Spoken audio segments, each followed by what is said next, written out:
롤렉스를 언젠가는 사고 싶은 남자 김생활입니다. 저랑 같이 오늘 이야기를 나눠주실 바이버의 사무엘님을 모셨습니다. 안녕하세요. 안녕하세요. 롤렉스를 사고 싶어하는 시청자분들이 꽤 있으세요. 많으시죠. 고전이잖아요. 네. 뭐 시계 생활을 하다 보면은 트루와치의 원조 뭐 이런 네. 거 찾아서 거슬러 올라보면은 다 롤렉스가 나오기 때문에 결국은 만나게 되는. 그런데 정식 매장에 가면은 네. 운전박대 비슷하게 당하고 돌고 돌아서 미착용 신품이나 중고 이렇게 네, 돌아다니는 구하기가 거 너무 어렵다 보니까. 찾게 되는데 시세부터 해가지고 초심자 입장에서는 네. 쫓아가기 힘든 정보들이 너무 많은 것 네. 같아요. 제가 오늘 롤렉스를 하나 산다 라고 하면은 제일 먼저 뭘 생각해야 될까요? 진짜 저는 아무것도 모른다고 치고 그 예산을 잡으려고 해도 지금 시장 가격이 얼마인지를 알아야지 예산을 잡잖아요. 예. 맞습니다. 네. 사실은 네. 저는 C로 시작하는 해외 업체에서 네. 이제 그 해외 시세를 보고 네. 거기는 거래가를 공개를 하니까 네. 그래프도 그려주고 네, 그러니까 한국도 비슷하겠지 뭐 대충 이런 느낌으로 가거든요. 네. 별로 안 비슷해 보이는데 네. 근데 한국에서도 네. 그게 돼요? 한국에서 이제 되는 곳이 몇 군데 있죠. 지금 저희가 지금 서비스하는 바이버에서도 그 시세를 확인하실 수도 있고, 네, 실거래 가격이 이제 실제로 거래가 발생하면 그 실거래 가격도 확인하실 수 있고. 바이버에서 거래된 것만 이제 추적이 되는 그렇죠. 거죠. 네. 그렇지만은 이제까지는 잘 없었으니까 그것만 해도 그렇죠. 꽤 네. 좋은 데이터일 것 같아요. 여태까지는 예, 네. 전무후무 해가지고 생활님께서 이 제품을 구매하고 싶다라고 하면 이 구성품이 뭐가 들어있는지 처음에 알 수가 없잖아요. 경험을 안 해봤기 때문에. 네. 보통 보증서 있는지 물어보죠, 제일 먼저. 그래서 이렇게 보증서 확인하고 그리고 이제 보증서 이제 뒷면에 있는 이 시리얼 번호랑 각인되어 있는 시리얼 번호가 맞는지 이 북클렛이 이 제품의 사용 설명을 맞는지 확인하고 뭐 여분 링크가 있는지도 확인하고 그리고 박스 근데 몇 칸인지도 모르잖아요. 그러니까 풀 링크 개수가 네. 몇 개인지에 대한 정보를 사실 다 잘 인지를 안 하세요. 잘 아시는 분들은 한마디 한마디가 이제 값어치가 있다는 걸 아시기 때문에 이걸 더 꼼꼼하게 보시는데 네, 저 많이 잊어먹고 예, 이제 판매자분께서 이제 많이 말씀을 설명을 해주시잖아요. 아, 제 거는 뭐 찾고 어디가 뭐 있습니다. 그럼 아까 말씀하신 것처럼 판매자분의 말을 고스란히 믿을 수밖에 없잖아요. 그럼 이제 그 자리에서 돈을 지불하고 이제 가져오죠. 보통은 집에 와서 마음이 편해진 상태에서 다시 보면 보여요? 눈에 보이지 않던 것들이 집에 오면 보입니다. 이제 돌려봤더니 어디가 찍혀 있다거나 그리고 이제 친구한테 뭐 지인한테 물어봤더니 링크 개수가 몇 개인데 이거 맞는 거야? 라고 그러면 세다 보면 이 끝에도 세야 되는 거야? 여기부터 세야 되는 거야? 그래서 보다 보면 위에는 빼고 세. 그러면 또 세다 보면 근데 두 개 없는 것 같은데 그거 얼마야? 그 매장 가면 30만 원 할까? 그죠? 예. 그때부터 이제 마음이 두근두근하기 시작해요. 잘못 샀구나. 잘못 샀나? 그럼 이제 내가 이제 다시 판매자분께 연락을 하는 것도 실례예요. 맞습니다. 가서 한번 물어보려고 전화를 드리긴 하는데 이미 시계는 손을 떠난 거잖아요. 네. 그 사이에 어떤 일이 벌어진지 모르는 상태에서 예, 이미 돈은 다 송금됐고. 특히 뭐 이 모델 같은 경우 아까 보여주셨는데 베젤이랑 무브먼트랑 연결돼 있고 네. 이게 정상적으로 동작하는지도 모를 것 같은데요. 네, 이 처음 작동법을 네.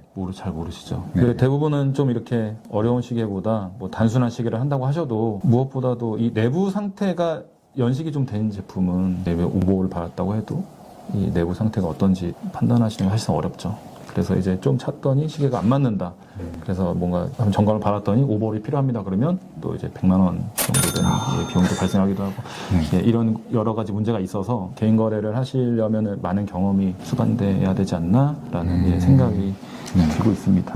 되게 겁나요. 네. 이게 뚜껑을 열어가지고 사람들이 휘휘휘 저어가지고 다시 닫아놓고 팔아도 네. 저는 모르는 거잖아요. 그렇죠. 이 제품이 정말 폴리싱을 얼마나 했는지 왜냐면 그렇죠. 그 스탠다드를 출고 상태를 확인할 수가 없다 보니까 그게 좀 어려운 부분인 것 같습니다. 그래서 뭐 나 대신 이거 좀 검증해 줄 수 있는 사람이 있었으면 좋겠다라는 생각을 하거든요. 네. 물론 친한 사람들 중에 워치메이커가 있어가지고 네. 좀 봐줄 수 있고 이러면은 좋겠지만은 네. 아마 대부분의 경우에는 그런 분들이 없을 거예요. 흔치 그런 않죠. 사람이 네. 어디 있어요. 만약에 워치메이커 분이 붙어가지고 내가 찾고 있는 정확한 그 롤렉스에 대해서 정보도 좀 줄 수 있고 그리고 만약에 내가 갖고 왔으면 혹은 네. 매물이 있으면 열어가지고 어떤 상태인지 좀 정보도 얘기해주고 그런 게 네. 가능했으면 좋겠다고 늘 생각을 했었거든요. 해외에도 그런 서비스가 되게 많았어요. 근데 네. 한국은 좀 없었잖아요. 개인 간 직거래가 네, 활성화돼 있죠. 한국적인 특수성이 좀 있다면 시계 취미가 네.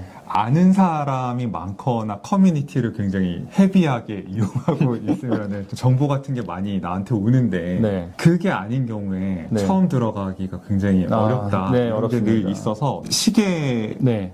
우리는 좀 고인물들의 게임으로 만들려는 그들만의 리그인 게 있죠. 시계 취미를 공부하고 하면은 네. 이 정도 정보는 네가 쉽게 구할 수 있어. 이게 좀 디폴트 조언이란 말이에요. 네. 그러면은 시계를 좋아하려면 돈도 많아야 되고 시간도 많아야 되는 거죠. 네. 그리고 심지어 공부할 의지도 있어야 되고 네. 그런 사람이 우리나라에 얼마나 많이 있어요. 그래서 저는 누군가는 플랫폼을 만들어가지고 네. 거기에 좀 투자를 하고 좀 잘 모르는 분들도 들어와가지고 적어도 사기는 안 당할 수 있는 네. 그런 게 있었으면 좋겠다라고 생각을 했었거든요. 그런 걸 한다고 하셔서 되게 반가워서 그러면은 바이버에 들고 오면은 뭐가 달라질까요? 저희 서비스를 이용하시게 되면 지금 뭐 다른 플랫폼 서비스를 이용하시는 것처럼 어렵지 않게 시계를 저희 쪽으로 위탁을 맡기셔도 되고 네. 아니면은 뭐 그냥 사진 찍고 설명 남겨주시고 그냥 저희 쪽에다가 이제 뭐 진단연거래라는 거에 올려주시면 이제 구매자가 나타나게 되면 판매 등록을 해놨던 시계가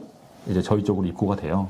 예, 이제 발렉스라는 배송업체 통해서 저희 쪽에 입고되면 저쪽에 계신 이제 진단팀에서 이제 다 검수를 합니다. 예, 링크가 다 있는지, 안에 내부는 컨디션이 어떤지, 외관이랑 이제 내부를 다 컨디션 체크하고, 구성 다 체크하고, 이 시계는 판매가 돼도 문제가 없을 것 같다, 예, 라는 진단이 떨어지면 이제 구매자분께 연락을 드립니다. 어느 업체나 네. 다 가능하다고 하잖아요. 그런 정도의 서비스를. 그러니까 우리가 다 검수하고 문제가 없을 경우에만 판매를 하고 그다음 만약에 문제가 발생했을 때는 뭐 천문학적인 액수의 보상을 걸어주는 네. 업체들도 있고 그런 업체랑 비교해서 바이블은 뭐가 다른 거예요?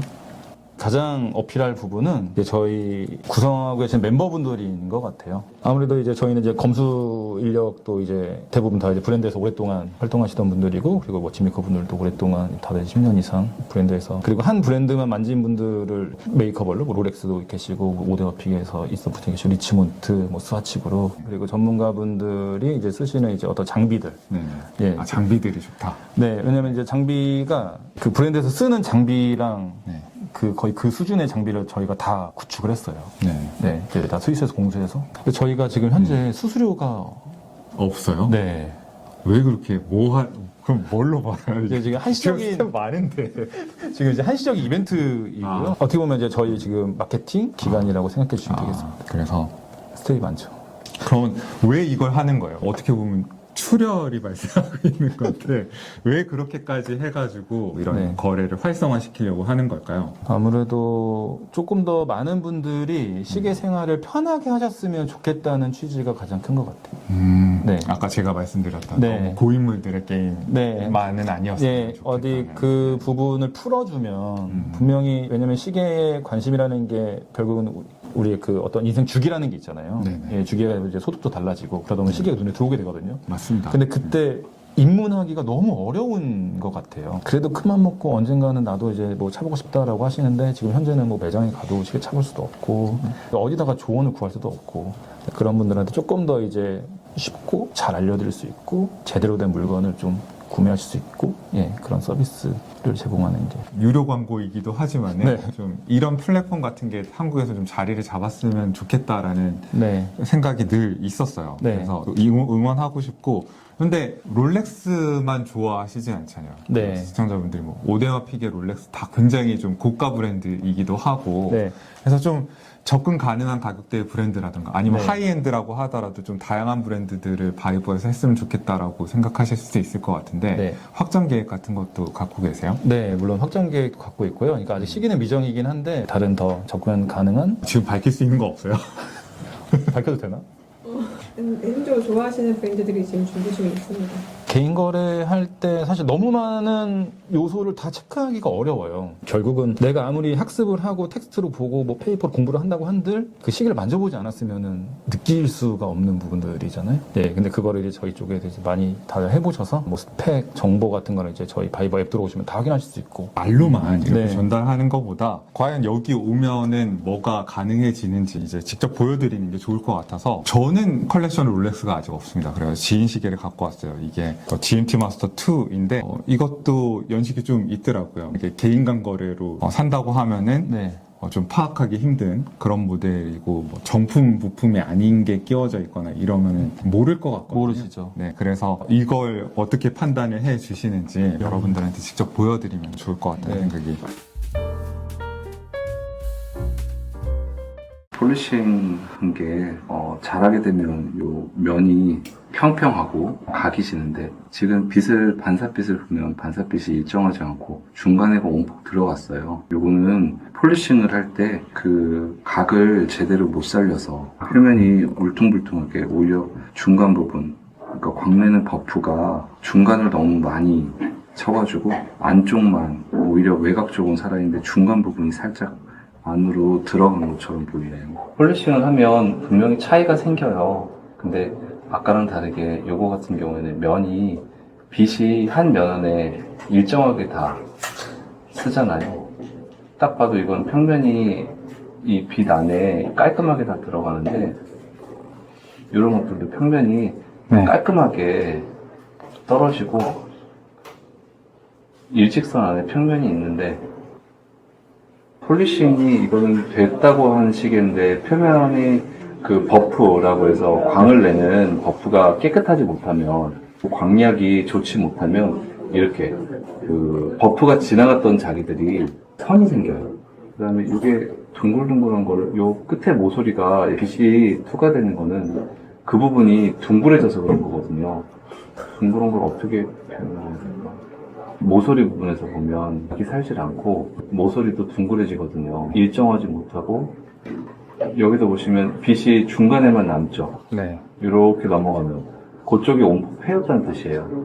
편안하게 착용하셔서 스크래치는 많이 있는데 근데 그거 대비 줄이 뭐 아주 많이 늘어진 것 같지는 않아요. 근데 나사나 이런 것들은 조절하면서 머리가 좀 옆부분이 약간 이렇게 이가 나간 것처럼 보이는 거는 드라이버를 제 치수에 맞지 않고 더 좁은 드라이버로 돌리려고 했기 때문에 중간 부분이 이렇게 살짝 벌어지는, 이빨이 약간 벌어진 것처럼 보이는 것 같아요.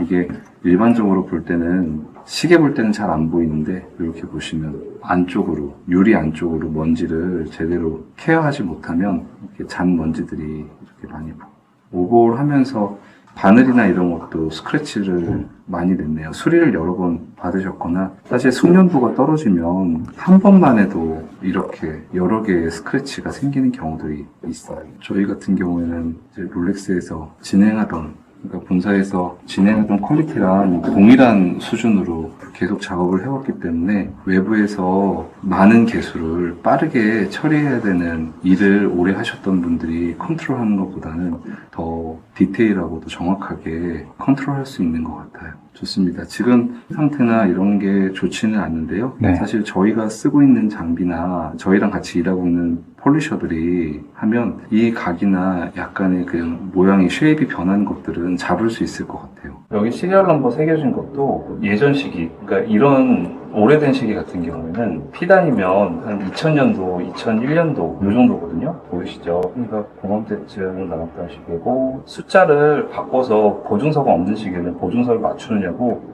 그 고쳐진 것들이 있는데 이건 고쳐진 것도 아니에요. 시계가 다 빨랐겠어요. 이 기종이 리프트 값이 52도. 네. 지금 나오는 롤렉스는 53도거든요. 네. 값에 따라서 앰플리튜드가 287도면 나쁘지 않은데 지금 레이트가 8.6이면 조금 빠른 편인 것 같아요. 예를 들어서 이제 여러 가지로 봐야 되는데요. 한 자세에서 시간이 좀 빠르다고 해서 그거를 다 수정하진 않아요. 시간 오차는 이 시계의 자세차, 그러니까 여러 방향, 6개의 방향의 합계를 따져서 시간의 오차가 나오는 건데 지금 문짝판 상하고 하는 둘 다 약간 빠르게 나오네요. 한 8초가량. 근데 빠른 이유가 여러 가지가 있을 수 있어요. 예를 들어서 기름이 말랐거나 아니면 충격을 받았거나 또는 자성의 영향을 받아서 이 내부에 있는 밸런스, 그 다음에 다른 부속들이 자화가 되면 일반적으로는 늦어지기보다는 좀 빨라져요. 종합적으로 그거에 대한 합계를 가지고서 이 시계를 찼을 때 일반적으로 기계식 시계가 늦어지는 것보다는 약간 빨라지는 게 일반 소비자들이 착용했을 때 더 편한 느낌을 느끼기 때문에요. 그러니까 늦어지면 내가 어떤 약속 시간이나 이런 거에 대해서 늦어질 수 있다는 불안감 때문에 보통 하루에 한 2, 3초? 한 2, 3초 정도 범위로는 약간 빠르게 부족을 하고요. 그러면 한 달로 따지면 1분에서 한 2분 범위 내에서는 정상으로 보는 거 대신 늦어지지 않게 세팅을 하려고 해요. 지금 이쪽에서는 6초 정도 자세마다 특징이 있는데 이제 크라운 아래로 되어 있는 거는 서 있을 때 보통 많이 찍는 포인트고요. 지금 이 12시 하방향 같은 경우에는 일반적으로 앉아서 사무 보시는 분들이 보통 시계가 이렇게 12시 하라고 해서 12시 방향이 아래로 떨어져 있거든요. 그러면 이 시계를 차셨을 때 만약에 사무직으로 좀 앉아서 오래 일하시는 분들 같은 경우에는 평균적으로 한 6초에서 7초 정도 나올 거예요. 하루 평균 오차가. 근데 보통 보면 전방향이 다 빠르네요. 이거는 수리하시는 분이 세팅을 이 정도로 빠르게 세팅을 해놨을 수도 있고요. 그 다음에 착용을 하면서 뭐 오일의 마름이라든지 아니면 부속의 변형 이런 걸로 인해서 빨라졌을 수도 있고. 근데 보통 평균적으로 6, 7초에서 8초 정도 나는데요. 지금 전체적으로 보면 이 시계가 빠르니까 안 좋다 이렇게 말하기는 어렵고 자세차가 어떤 데는 오히려 마이너스가 나고 어떤 데는 플러스가 많이 나고 이런 시계보다는 오히려 이 시계의 기계 컨디션이 좋다고 볼 수 있어요.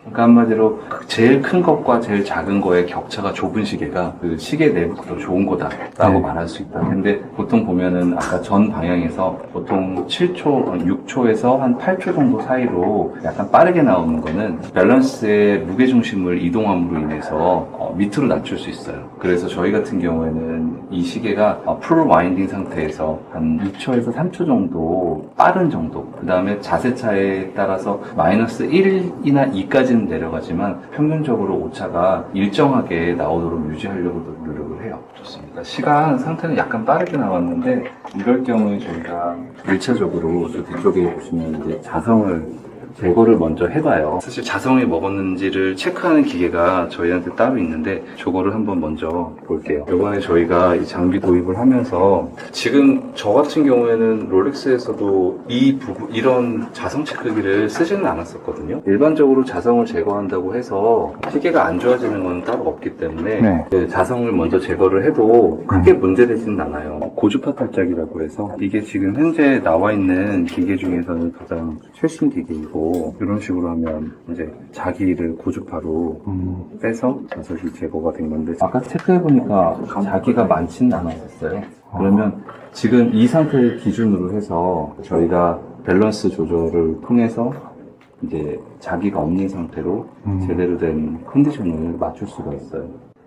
로터가 오랫동안 움직이면 이 로터 중간에 있는 중심축이 얇아져요. 이제 계속 돌아가다 보니까 축이 갈려서 얇아지는데 얇아지게 되면 이 중심에 있는 이 로터가 아래로 떨어지는 무게가 있는데 위아래로 생기는 사이드 쉐이크가 생기면서 이 로터가 움직일 때마다 메인 플레이트 옆쪽 혹은 브릿지 있는 데를 이렇게 긁어요. 여기 보시면 이 사이드에 약간 노랗게 변하는 거 보이겠죠? 이 소재가 점원 실버라는 이제 합금 소재인데 동 소재에다가 은을 섞어서 보통 만들기 때문에 원래는 이게 약간 노란색이거든요. 원래 근데 그거를 도금을 해서 하얗게 만드는 건데 원래 이 로터가 움직이면서 이 사이드를 계속적으로 긁으니까 이런 식으로 노랗게 변하게 되는 거죠.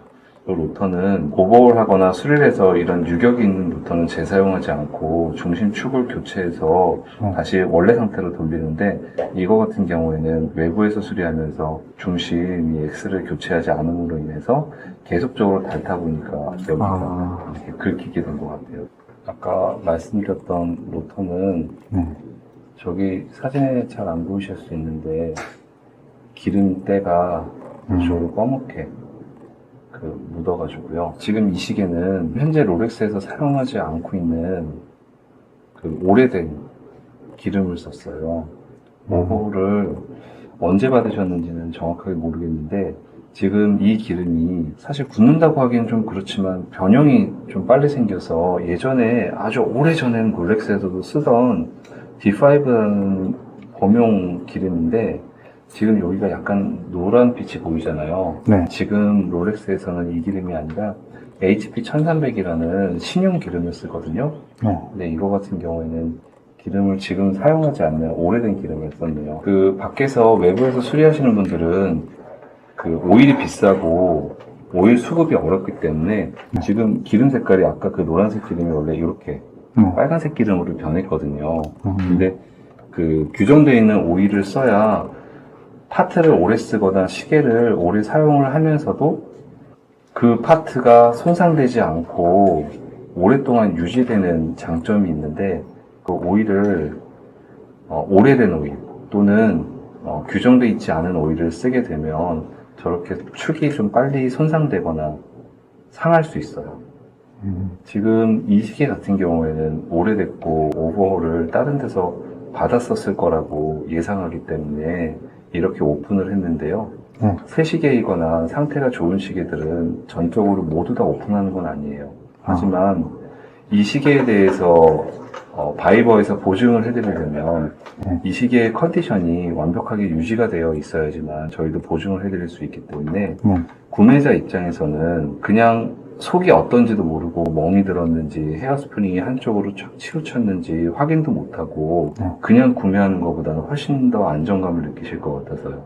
애플람 처리라든지 오일 주유가 원활하지 못해서 지금 보시면 기름이 원래 이쪽에만 뭉쳐 있어야 되고 그 다음에 날 하나하나에 다 기름이 앞쪽에 묻혀 있어야 되는데 기름이 이 뒤로 다 올라탔어요.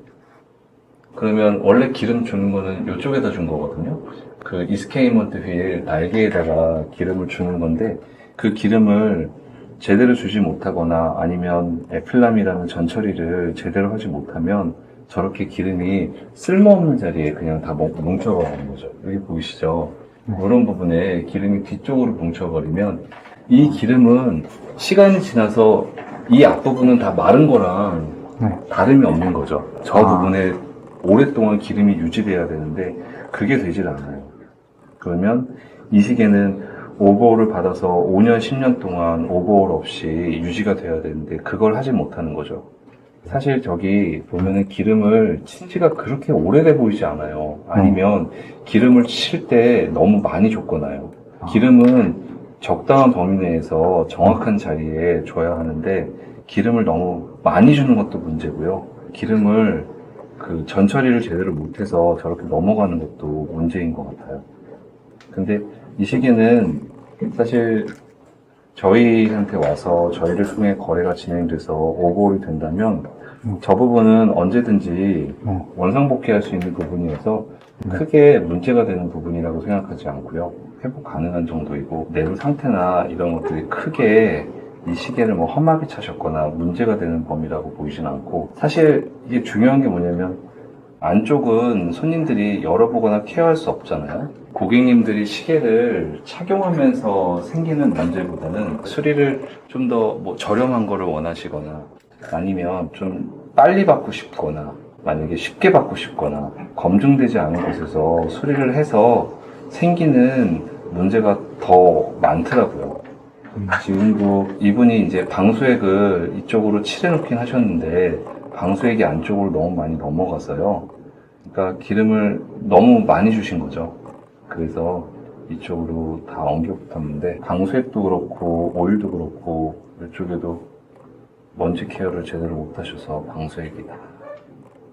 이런 것들 같은 경우에는 시계가 처음 롤렉스에서 들어올 때는 이 안이 깨끗해요. 그런데 안쪽에가 보이지 않는다고 해서 그냥 대충 넘겨버리시거나 빨리 일 처리를 하다 보면 이런 부분들을 놓치시는 경우들이 생기더라고요.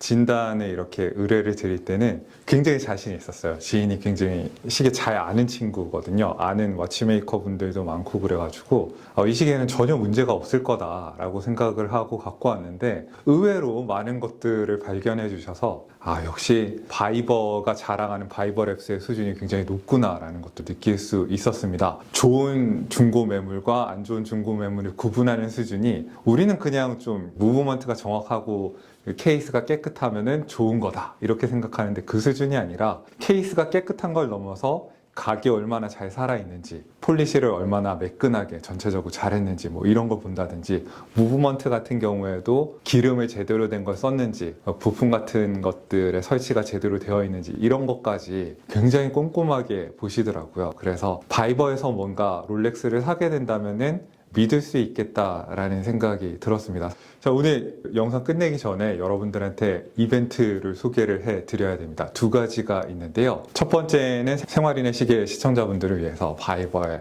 가입을 하시면은 10만 포인트를 드린다고 하니까 꼭 한번 바이버 사이트에 가셔서 어떤지 보시고 가입도 한번 해보시고 이런저런 정보들을 검색해 보시는 것도 좋을 것 같습니다. 그리고 두 번째로 제 지인의 시계에도 친절하게 진단해 주신 워치메이커 분들, 그런 전문가 분들이 직접 진행하는 워치메이킹 클래스가 있습니다. 시계를 좋아하는 분들이 끝까지 가다 보면은 내가 진짜 직접 열어가지고 만져보고 조립해보고 싶다 이런 생각 하시잖아요. 그런 걸 체험하실 수 있는 클래스가 개설이 된다고 하니까 자세한 정보는 바이버의 홈페이지에서 확인하실 수 있습니다. 자, 그러면은 오늘도 여러분들께 유용한 정보가 됐으면 좋겠습니다. 지금까지 바이버 랩스에서 생활인의 시계 채널, 저는 호스트 김생활이었습니다. 안녕히 계십시오.